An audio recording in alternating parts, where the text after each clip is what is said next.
So the Lunes of Hippocrates are one of the really neat things that come out of some of the exploration of the famous Greek problems as they were playing at the compass and straight edge.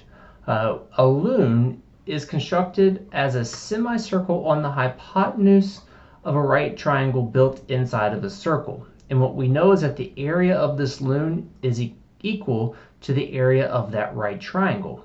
So the question is, why?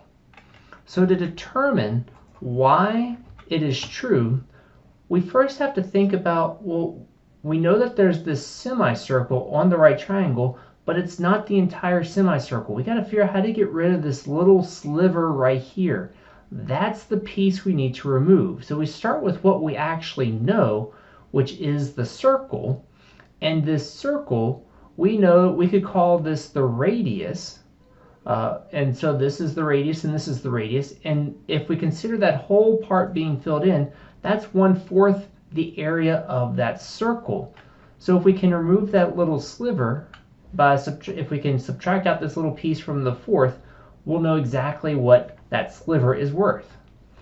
So here, again, this is the radius and the radius, and because this is a right triangle, we can use Pythagorean theorem to recognize that the hypotenuse is r times the square root of 2. We'll need that a little bit later.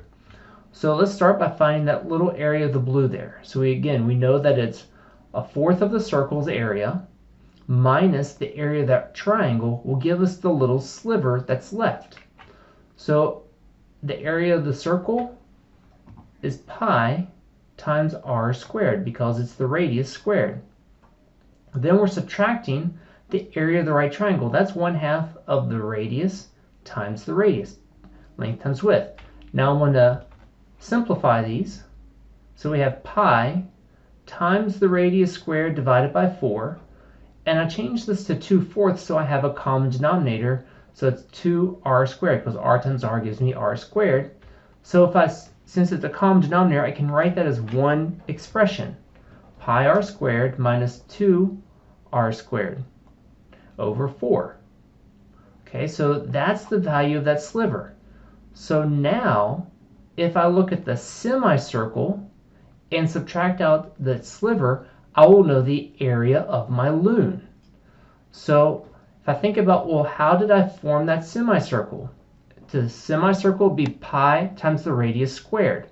Well, I only have half of a circle, so it's 1/2 pi r squared. And I can think about the radius in this case is half of my diameter, which is r squared root of 2. So here, that's r the square root of 2 over 2, because it's half the diameter squared times pi. And then I have to multiply it by half again because it's only a semicircle.